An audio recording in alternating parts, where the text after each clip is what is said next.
Oui, cette première émission est consacrée à la décision de faire une ville. Est-ce que aujourd'hui, en 1975, on peut encore fabriquer une ville? Des villes, on en fabrique. On les appelle les villes nouvelles. Il y en a un certain nombre autour des grandes métropoles de province. Il y en a surtout autour de Paris. Ces villes nouvelles, on ne se rend pas très bien compte de ce qu'elles sont. Pour donner un petit peu l'échelle, Cergy-Pontoise, qui va être le sujet de cette émission aujourd'hui, est une ville qui est plus grande en surface que Paris, dans l'état actuel des choses. Évidemment, tout n'est pas construit.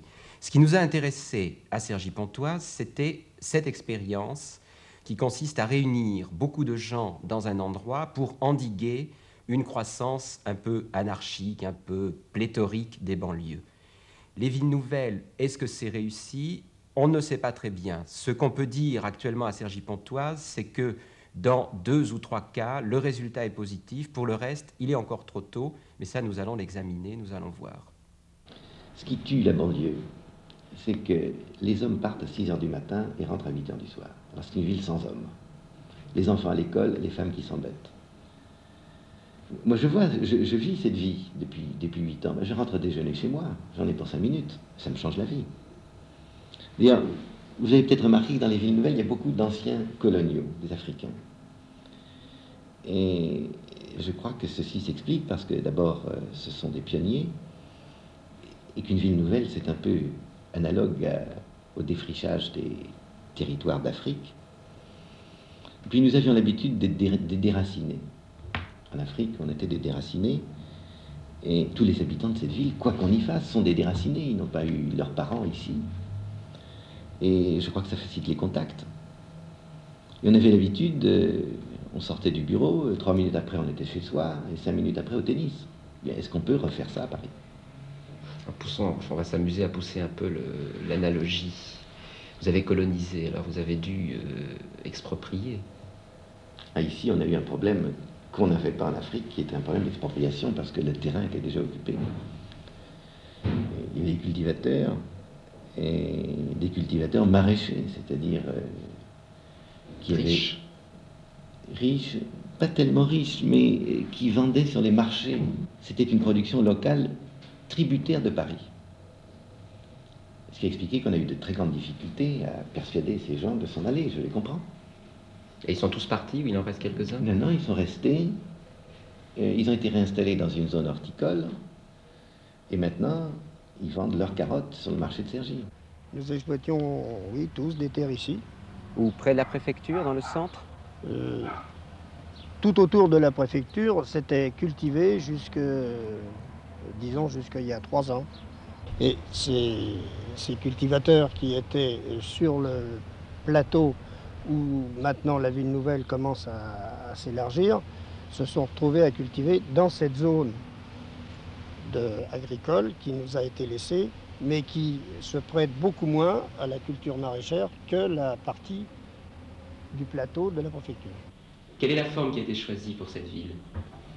Comme toutes les grandes idées, c'est très simple. Une ville en fer à cheval, avec au milieu un parc. C'est une ville dont le centre est un lac.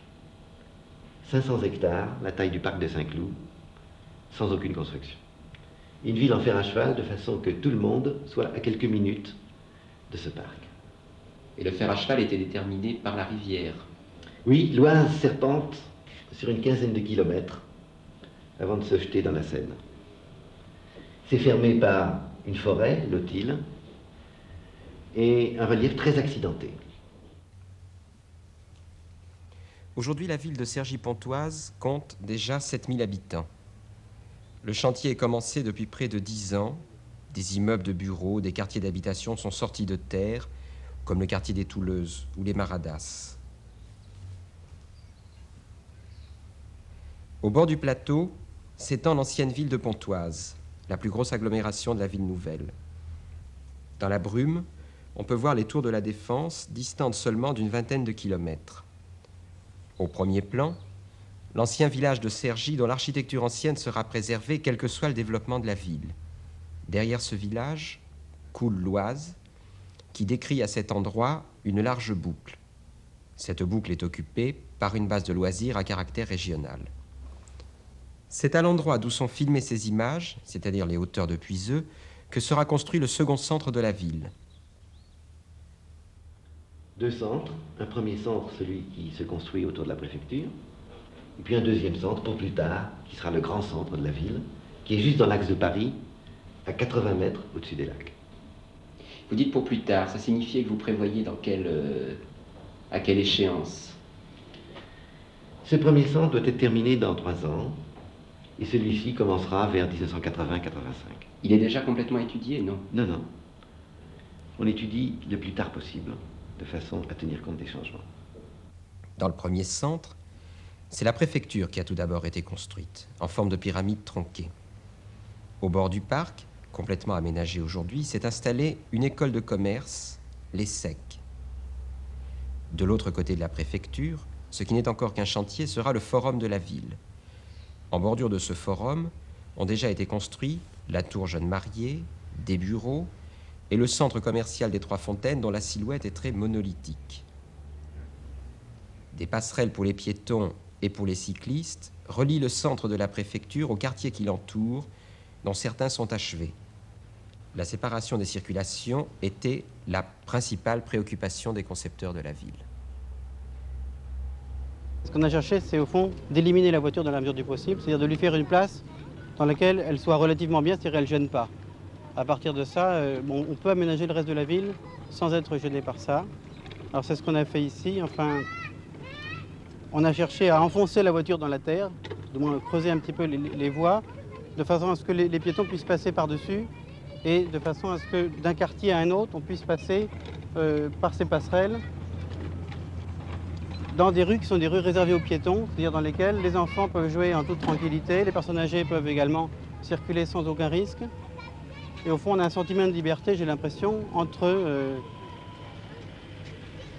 les maisons, les écoles, les commerces. On peut aller pratiquement partout, à pied ou en vélo. Beaucoup d'enfants vont en vélo avec des petits engins comme ils aiment.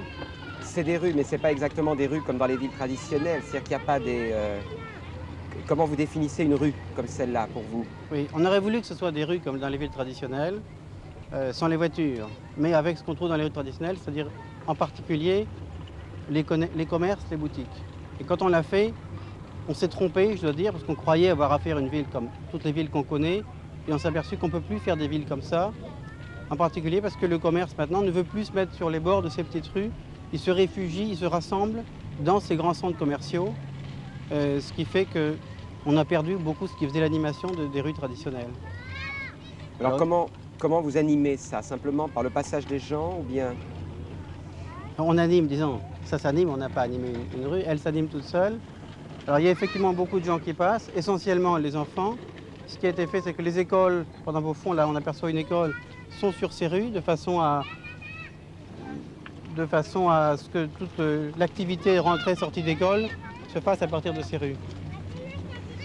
Et les voitures, alors, vous les avez complètement sacrifiées ou bien au contraire, elles ont une... Comment elles existent par rapport à la ville? Oui, on ne les a pas sacrifiées dans la mesure où si les voitures gênent si les voitures gênent les gens dans les villes traditionnelles, elles sont aussi gênées au fond par les piétons, elles sont gênées par les entrées d'immeubles. Ici, on leur a fait une place qui est une bonne place pour elles, c'est-à-dire qu'il n'y a pas d'immeubles qui donnent sur les routes.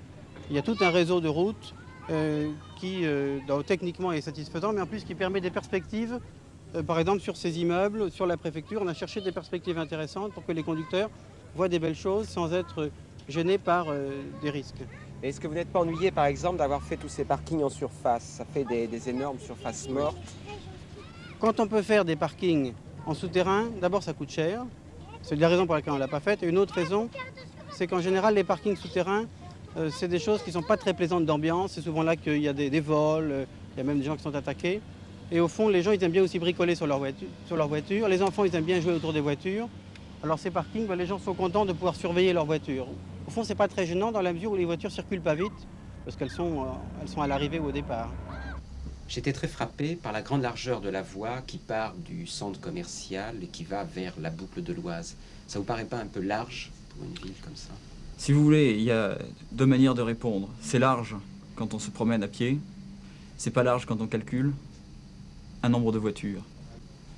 Là, le choix qui a été fait correspond à l'urbanisme tel qu'il se pratiquait il y a une dizaine d'années à peu près, dont le souci était une séparation et une organisation des circulations. Je crois qu'on est allé trop loin dans ce sens-là, après avoir trop longtemps nié le phénomène automobile. Je crois qu'on reviendra à des choses plus nuancées qui permettront une coexistence entre les moyens de transport mécaniques, vous avez le même problème avec une voie ferrée si vous voulez, et les moyens de transport, disons, biologiques, comme la marche à pied ou, disons, le vélo par exemple. Est-ce que la vitesse est réglementée à l'intérieur de l'agglomération? Alors, la vitesse est réglementée à l'intérieur de l'agglomération, c'est-à-dire que, comme dans toute agglomération, elle est limitée à 60 km/h, et si mes informations sont bonnes, il est question de descendre au niveau national cette vitesse en agglomération à 50 km/h. Le phénomène qui se produit est le suivant, et si vous voulez, je crois que bien peu de gens prétendraient respecter cette réglementation, c'est que lorsqu'on se trouve sur une route qui a l'aspect d'une autoroute, on circule à une vitesse autoroutière. C'est d'autant plus dangereux, si vous voulez, que cette séparation systématique des circulations donne à l'automobiliste l'impression qu'il ne pourra pas écraser de piétons, ou qu'en tout cas, s'il écrase un piéton, ce sera un piéton fautif, ce qui lui donnerait bonne conscience. Alors ce sera difficile de faire respecter la réglementation. Je pense que là, il y a une incohérence. Lorsqu'on fournit un réseau de circulation qui permet physiquement des vitesses de 80 ou 110 km/h, au fond, les routes que nous avons, qui sont des routes à 2 fois 2 voies, permettraient 120 km/h si elles étaient hors agglomération. Et elles ressemblent terriblement à des routes hors agglomération. Donc il faudra, à partir de cet excédent de qualité en matière de vitesse, rajouter en plus des dispositifs compliqués, coûteux et mal compris pour imposer aux gens cette limitation de vitesse. Il y a là, je crois, effectivement une incohérence et je pense que les spécialistes en sont conscients, si vous voulez. Et est-ce que la surface occupée par les routes, par les échangeurs et par les parkings n'est pas énorme par rapport à la surface bâtie ou plantée?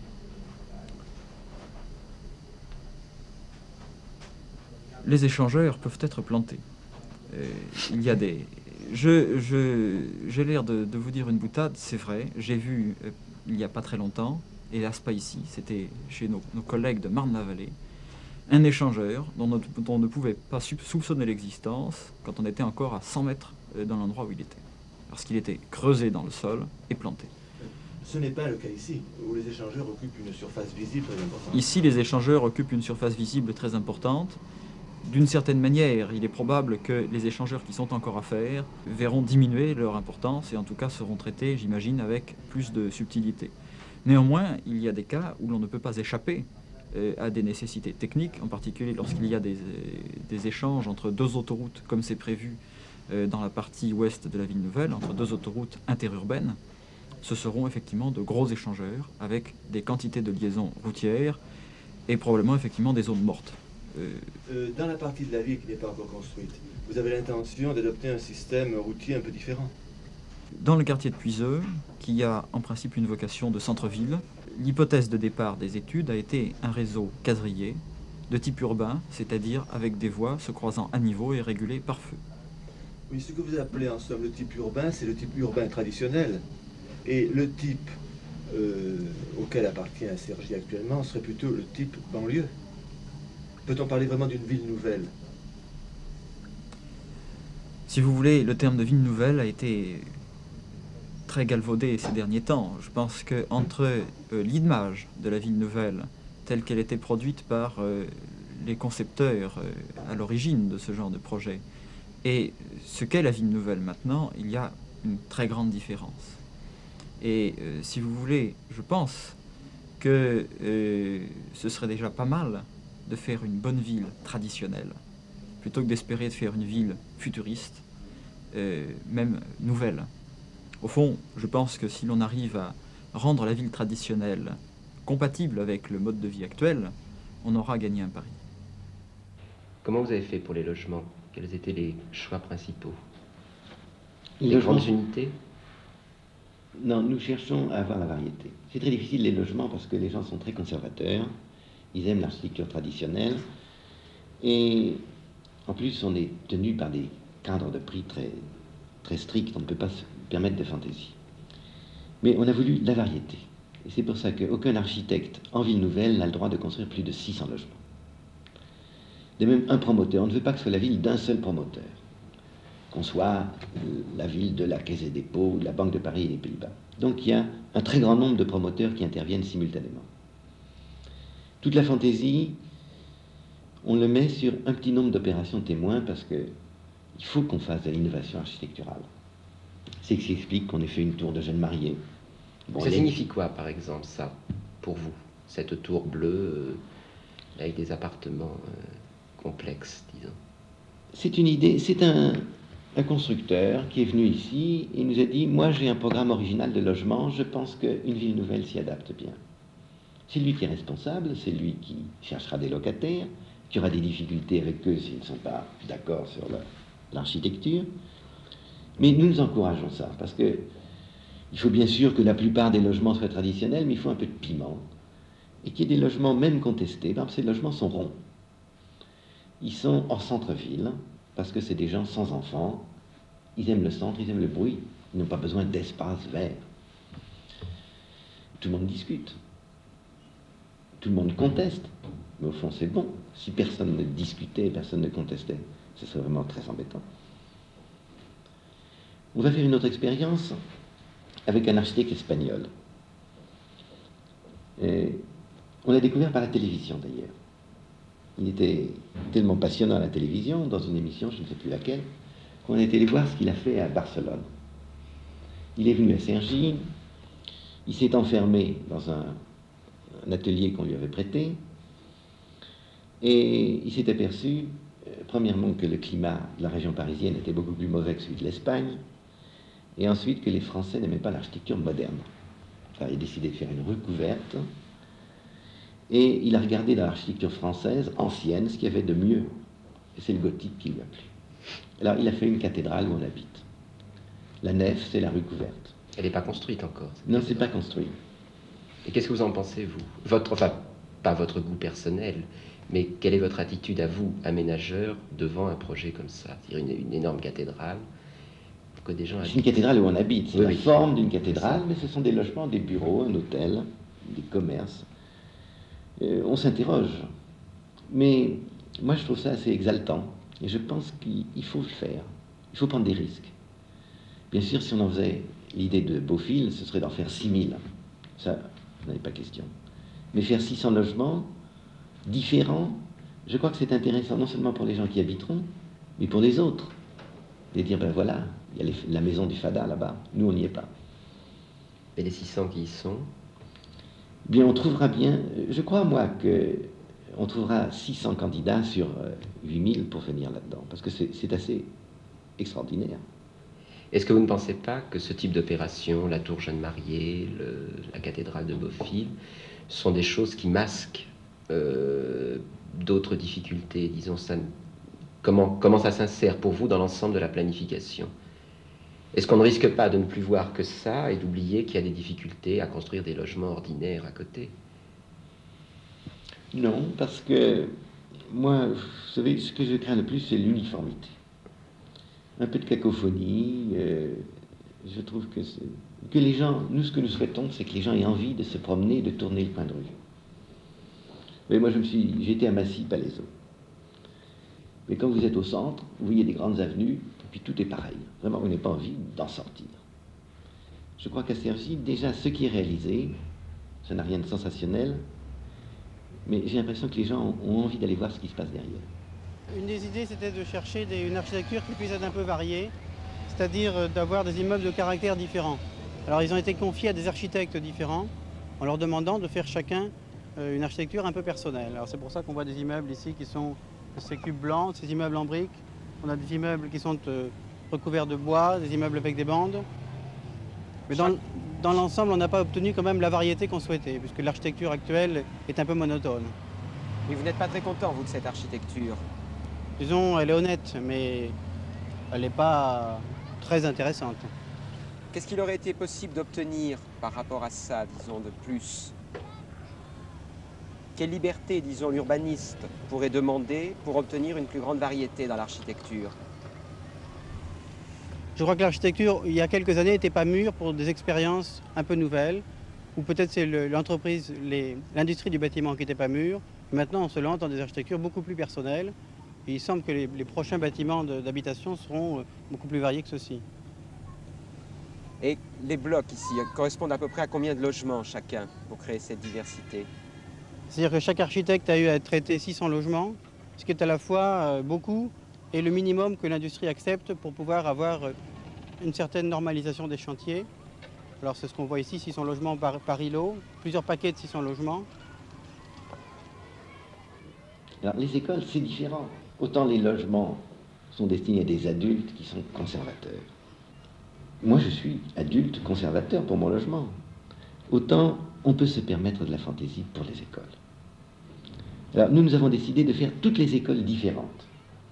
Chaque quartier est caractérisé par son école. Et les enfants réagissent très bien à l'architecture nouvelle. On a fait des écoles de couleurs. Tout le monde a crié en disant « mais c'est scandaleux, c'est horrible ». D'ailleurs, tout ce qui est coloré est horrible. Je regrette d'ailleurs qu'on ne mette pas plus d'argent dans les écoles. Au fond, moi je trouve ça un petit peu choquant que toutes les banques aient des locaux somptueux, du marbre, des vitres, et puis qu'on fasse les écoles en industrialisé. Les problèmes de l'emploi. Est-ce que l'emploi progresse aussi vite que les habitants, pour parler un peu en chiffres, ou bien moins vite, ou bien plus vite? Aussi vite. Aussi vite, d'abord, parce que nous avons décidé de construire autant de logements qu'on créerait d'emplois. Alors si on crée rapidement des emplois, on construit beaucoup de logements, et sinon on freinera. Et bien sûr, c'est difficile parce que on ne peut pas... Toute entreprise qui vient à Cergy est soumise aux mêmes règles que dans le reste de la région parisienne. C'est-à-dire qu'elle doit prouver qu'elle ne peut pas aller en province. Si elle ne prouve pas, elle va en province. Et ensuite, notre rôle, nous, c'est de la persuader de venir à Cergy plutôt qu'à Saint-Ouen ou à Neuilly. Et alors ceci nous a conduit à accueillir tout le monde. Et finalement, c'est une bonne chose, puisqu'on a une très grande variété. On a aussi bien des emplois industriels de fabrication que les bureaux d'études. On est en train d'installer le plus gros ordinateur d'Europe. Des emplois de bureau, des emplois pour les femmes. On a ce premier aspect variété dont je vous parlais tout à l'heure, qui est indispensable pour qu'on fasse une vraie ville. L'image de la ville de Cergy n'est pas extrêmement lisible. Non, et pourtant, au départ, je crois, dans les plans, l'image était assez forte et assez lisible. Et je pense que ça tient à la multiplicité des intervenants. C'est-à-dire que bon, celui qui fait cette première image, il la voit assez simplement, mais ensuite c'est remis à un promoteur, qui a son architecte, qui a son paysagiste. Et quand chacun de ces intervenants voit une petite partie de la ville, il n'est pas forcément conscient que la section de rue qu'il va prendre en charge doit se prolonger sur d'autres rues à droite et à gauche. C'est-à-dire qu'il a, au fond, une section d'une artère importante et il donne quelquefois un caractère un peu anecdotique. Ce qui fait que quand on s'y promène, il y a beaucoup d'anecdotes, il y a beaucoup de ces petits décrochements, de ces petits dessins au sol, de ces objets de mobilier urbain, mais on ne retrouve pas la grande simplicité qui fait normalement la ville. Est-ce difficile de s'orienter? On voit beaucoup de gens perdus dans la ville. C'est-à-dire que d'abord les rues sont courbes, les chemins piétons ont ces dessins un peu biscornus. Et pourtant, il y a des repères qui sont assez forts. La préfecture, c'est un repère très visible. La tour qui se construit à côté sera aussi un repère visible. Sur ce petit centre commercial qui est là, exprès pour bien faire un repère, on a construit cette grande tour bleue qu'on voit de très loin, aussi bien à pied qu'en voiture. C'est-à-dire qu'on a cherché à mettre des grandes lignes de repères dans la ville. Mais malgré ça, ça reste un dessin un peu compliqué par la séparation des piétons et des voitures, un peu compliqué par son dessin. Et je pense que c'est une erreur, là, pour le coup, probablement des urbanistes, de ne pas avoir réussi à faire passer une structure de ville vraiment claire. Monsieur Bajard, vous êtes urbaniste et vous travaillez sur quelle partie de la ville en ce moment? En ce moment, je travaille sur le futur centre de la ville, qui est localisé au nord de la boucle de l'Oise. J'entends dire actuellement que ce centre-là que vous dessinez est un peu triomphaliste, que ça a un côté colline de Chaillot, avec de l'eau qui dégouline de la pente. Oui, je crois que c'est surtout dû au site de la ville nouvelle qui donnera certainement cette image, parce que vous savez que la ville nouvelle se développe un petit peu en forme de fer à cheval, et c'est un petit peu la clé de voûte au fond de cette affaire-là. Alors il y aura toujours un petit côté symbolique, un peu monumental, effectivement.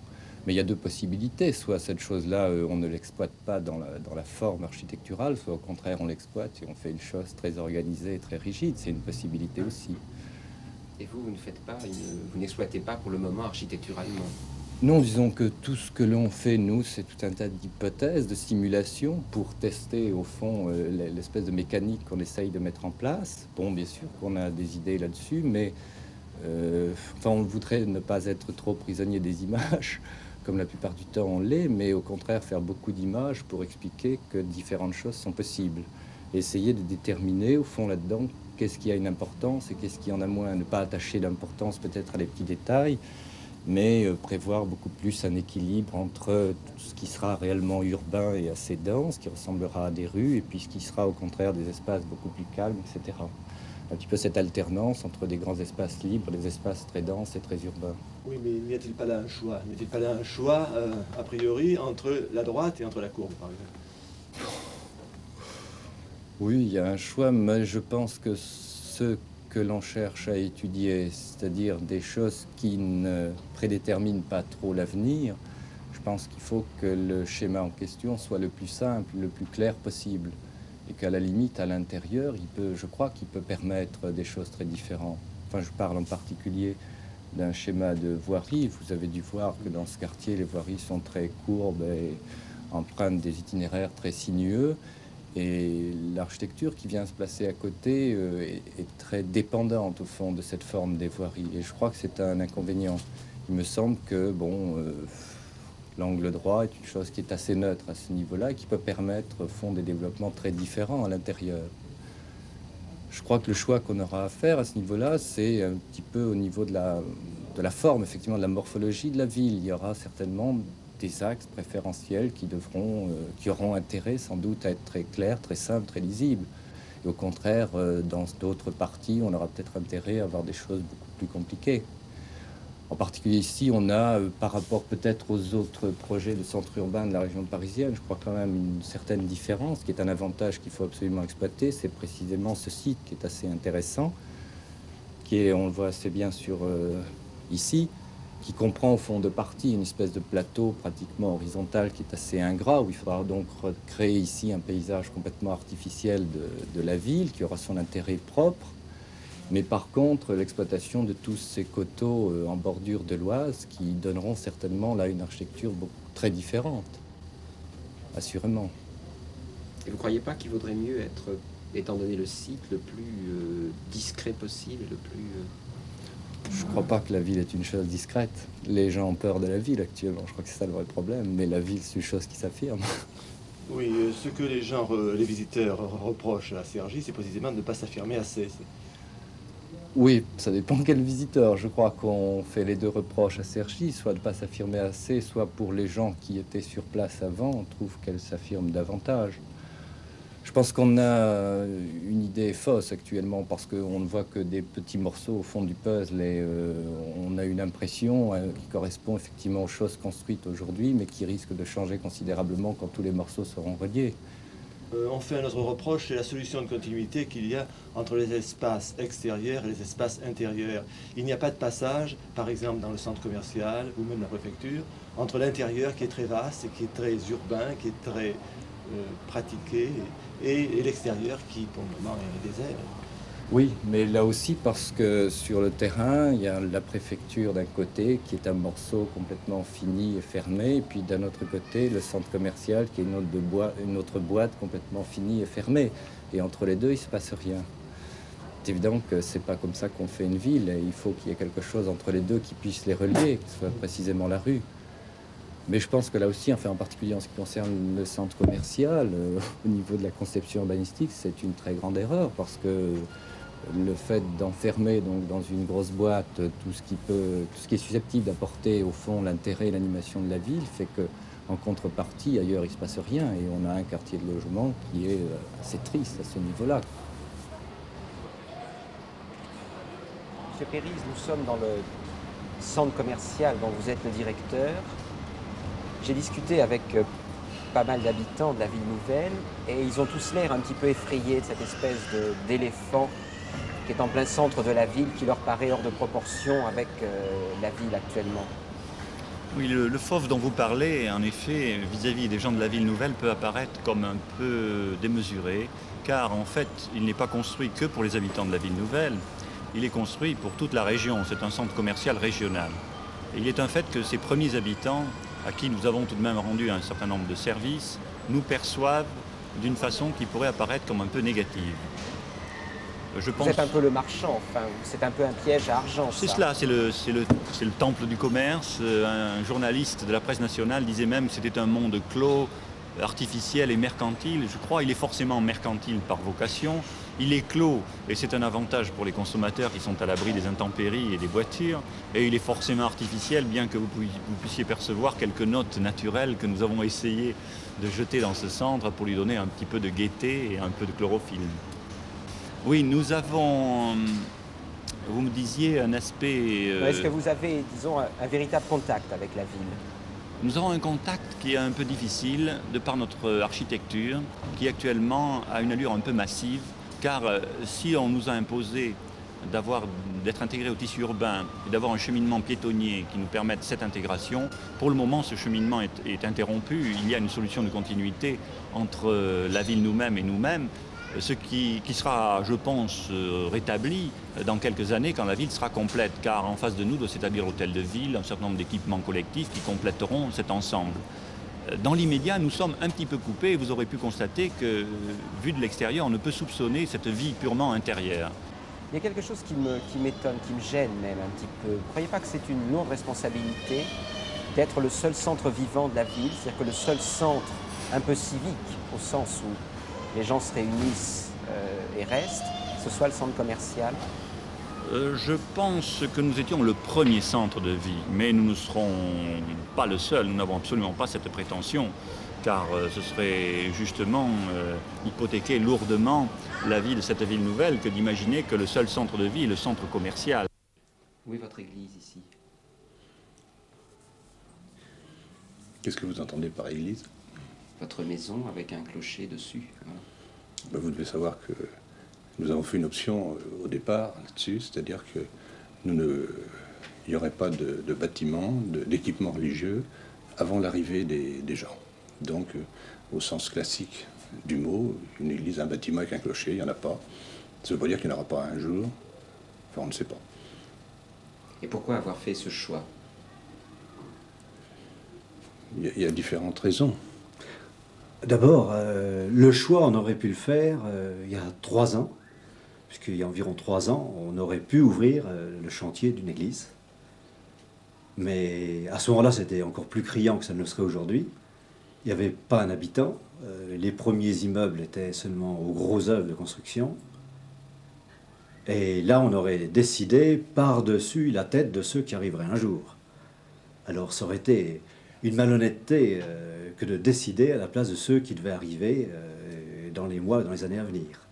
Alors ça nous paraissait un pouvoir abusif de la part des prêtres que de dire, eh bien, on va commencer comme ça.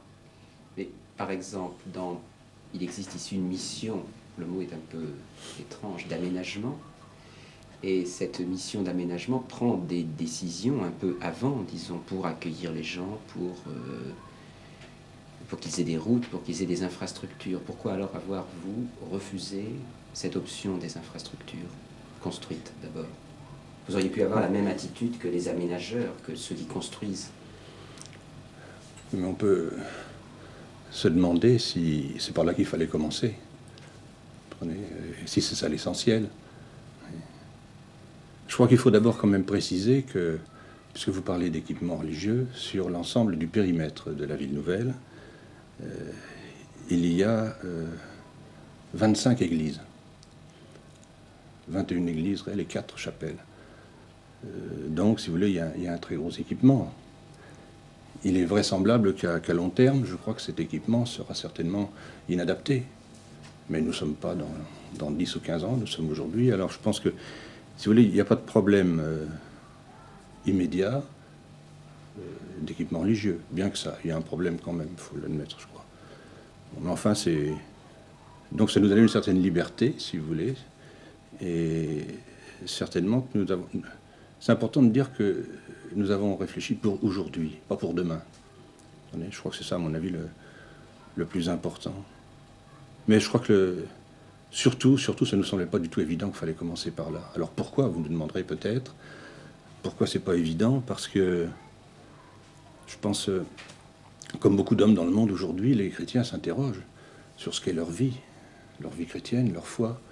Qu'est-ce que c'est qu'être fidèle à Jésus-Christ aujourd'hui, à l'Évangile? Comment se retrouver entre nous, entre chrétiens, pour lire l'Évangile, pour prier? Toutes ces questions sont posées pas seulement depuis Vatican II, mais les chrétiens en discutent aujourd'hui. Et les solutions ne sont pas évidentes. Mais pas du tout, alors. Voyez. Oui, l'Église a peur du triomphalisme. Alors c'est ça ce que les gens demandent. Ils n'ont pas du tout envie de voir une église souterraine, ils veulent un monument avec un clocher. Alors il y a des prêtres dans la ville nouvelle, mais qui sont là pour témoigner, et il n'y a pas d'église. Et finalement, ce sont les protestants. On voulait absolument un bâtiment du culte. Alors on a persuadé les protestants, ils sont en train de construire leur temple. Mais là aussi, on se dispute avec eux, et dans le permis de construire, on leur a imposé d'avoir un signe. Que ce soit un clocher, que ce soit une croix, que ce soit une enseigne lumineuse, mais on veut que... Ce qui est terrible, c'est les villes muettes. Vous savez, comme les cartes de géographie muettes. Il n'y a pas d'enseigne. On veut que les gens reconnaissent ce bâtiment est une école, c'est la maison de quartier, c'est le temple. Oui, une autre chose qui est un peu triste, disons, dans une ville, c'est la gentillesse et le conformisme, c'est-à-dire la sécurité, peut-être. Comment ça se passe ici? Est-ce que la ville est une ville sûre, ou bien est-ce que c'est une ville où on se fait attaquer la nuit, ou bien... Non, c'est une ville sûre. Et il n'y a pas de problème de sécurité actuellement. C'est assez remarquable de voir que les premiers habitants, ça a été 3000 ouvriers de chantier, essentiellement étrangers. Mais il n'y a pas eu de problème avec la population.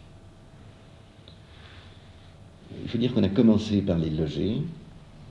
Ça nous a été parfois reproché, en disant comment nous payons nos impôts et vous commencez par loger ces gens qui viennent d'on ne sait où. Mais ils se sont bien intégrés et il n'y a pas eu de problème de sécurité. Mais quand même, il ne faut pas que il y ait une tendance actuelle pour l'urbanisme sanitaire et aseptique. Il faut bien voir que la ville, c'est le vice plus que la vertu. Alors nous souhaitons que le centre-ville soit très vicieux. Soit pas très vicieux, mais ne soit pas trop hygiénique. D'abord, on limite les cafés, il faut qu'il y ait des cafés, il faut qu'il y ait des interdits, que des interdits soient transgressés. Par exemple, ce qui est très amusant maintenant, il y a un parc. Ce parc est juste devant la préfecture. On a choisi de l'herbe pour qu'on puisse marcher dessus.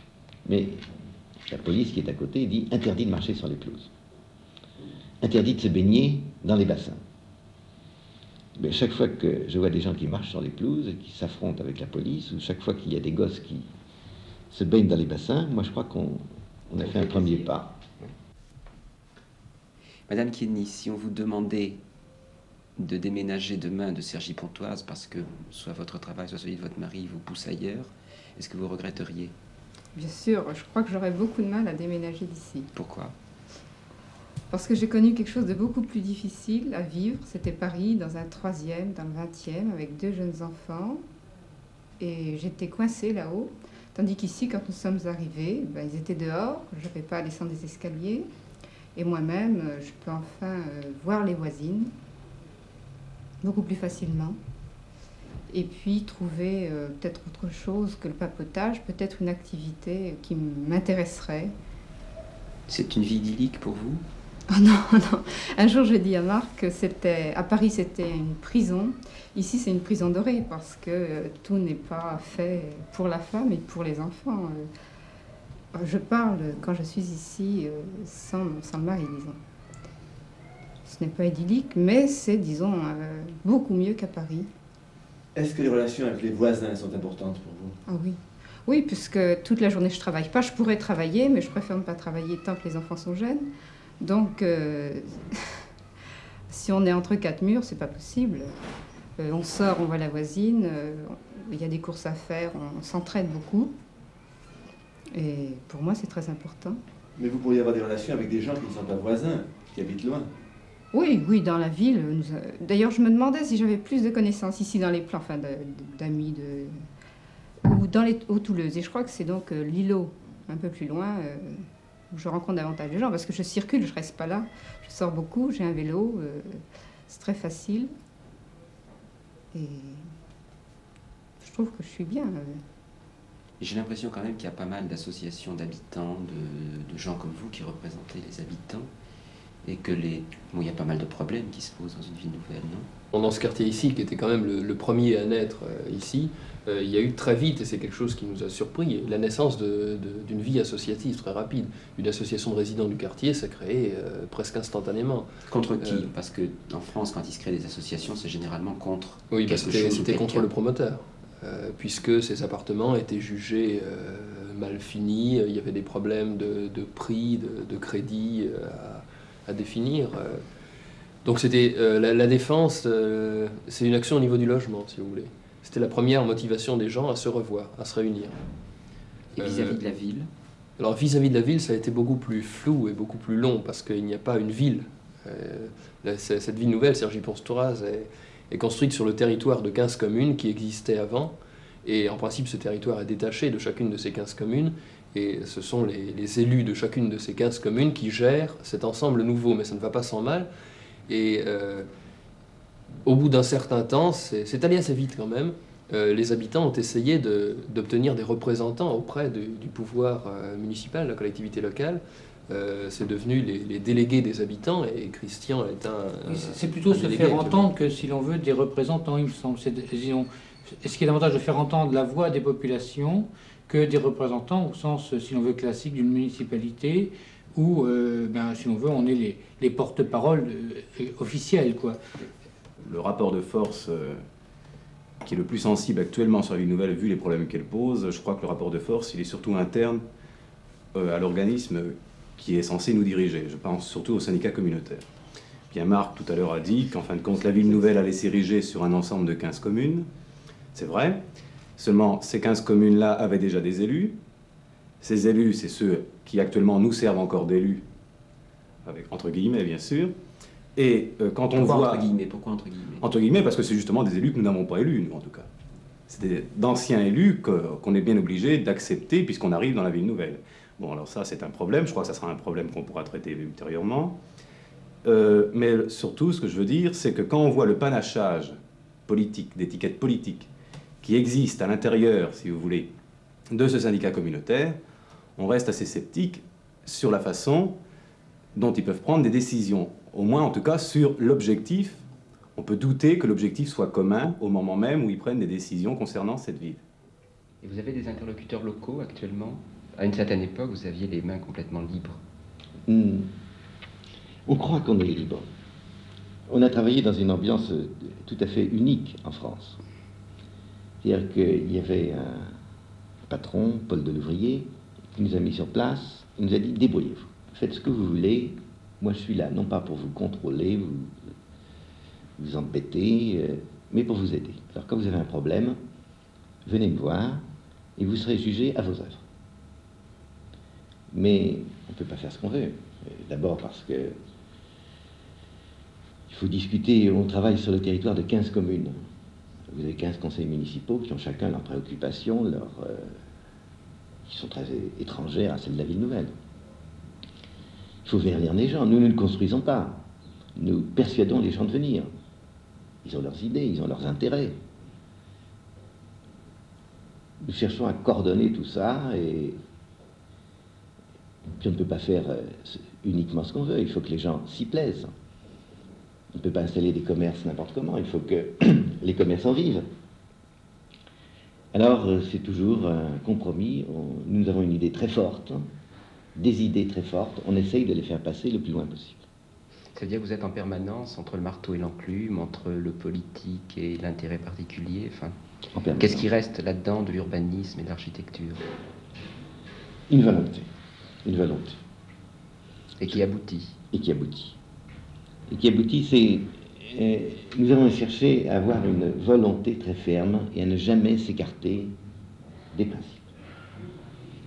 Et c'est quand même assez vertigineux de voir que ce qui a d'abord été étudié sur des maquettes, eh bien, se réalise grandeur nature comme cela avait été prévu. C'est bien ou c'est mal, mais on a essayé de changer le moins possible. Disons qu'il est de bon ton maintenant, quand on parle de ville nouvelle, je parle du point de vue des anciens élus, de ceux qui étaient élus avant 71, avant les dernières élections municipales, et qui ont eu à décider d'implanter une ville nouvelle, enfin les 5, enfin il y en avait 7, il n'y en a plus que 5 maintenant. Il est de bon ton de dire que personne ne les a voulu. En fait, il a bien fallu que quelqu'un les veuille, ces villes nouvelles, vous comprenez? Bon, à présent, qu'est-ce qui se passe? Il y a des infrastructures qui ont été faites, des programmes de logement qui ont été lancés et qui sont habités. Donc, elle est là, la ville, vous comprenez? Alors, ce qu'il faut faire à présent, c'est la rendre vivable, de faire en sorte que les gens ne soient pas dans des machines à dormir, mais qu'ils trouvent dans cette ville ce qu'on peut trouver dans des villes anciennes. Enfin, quand je dis anciennes, mettons Pontoise, par exemple, où il y a un certain caractère intime, où les gens sentent le besoin de rester dans leur ville plutôt que d'aller s'égayer dans la nature le samedi et le dimanche. Est-ce que vous avez l'impression que l'action que vous essayez de mener vous conduit vers ça, enfin conduit les habitants vers ça, ou bien est-ce que vous avez l'impression de pédaler dans le vide?